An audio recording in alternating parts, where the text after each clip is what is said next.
Welcome back to the English class. Please don't forget to like, share, and subscribe.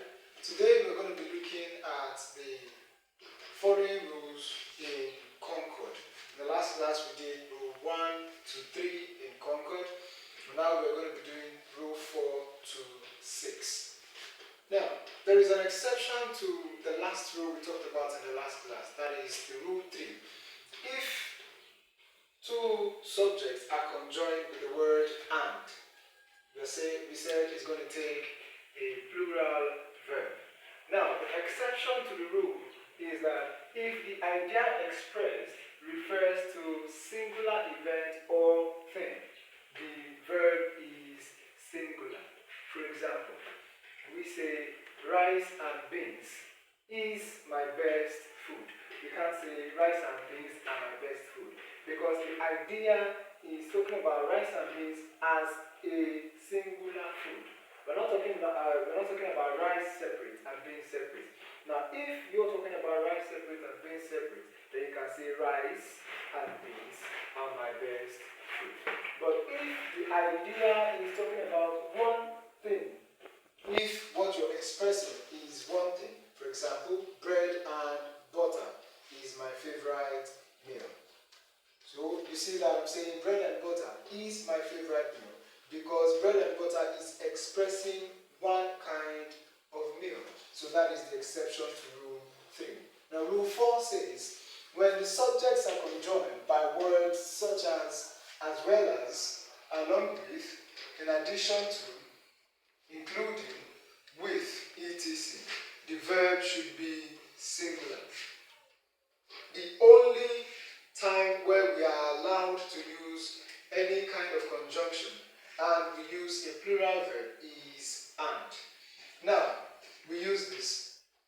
Example, the man as well as his sons is not here. The man as well as his sons is not here.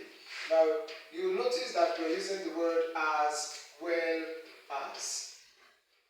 And we have sons here, but we are not minding these sons here because of this conjunction as well as. So we are using is.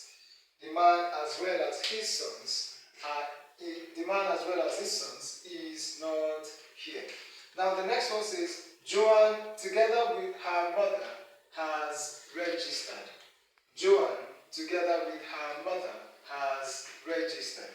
We're using the word together with, and then our verb has to be as, not have. Rule 5 says, when two singular refer to the same thing or person, the verb is singular. When two singular subjects refer to the same thing or person, the verb is singular. For example, Dr. Tunde, my lecturer and supervisor is a father. We are saying that Dr. Tunde is my lecturer. He is also my supervisor. Now, this, my lecturer and supervisor, is talking about this same person, which is Dr. Tunde. Now, because we are talking about the same person, we are using a singular verb because everything we have expressed is still talking about a singular subject. The next example says, Jacob, my good friend and classmate, is a genius. Jacob is my good friend. He is also my classmate. So we are using the verb is a genius.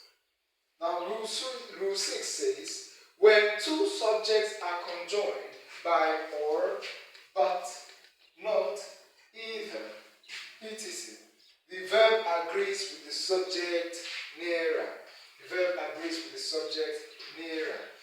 Neither the woman nor Taylor is here. Neither the woman nor Taylor is here. Now, we are using neither nor, but the nearest word to the verb is Taylor. So we are using a singular verb, which is. Either the man or the children were at fault. Now this rule says we are using the nearest rule. That is rule 6. Rule 6 is the nearest rule. So either the man or the children were at fault. Now because children is the nearest to the verb, we are using the plural verb, which is were. I hope that's clear. So let's give an example of the exception to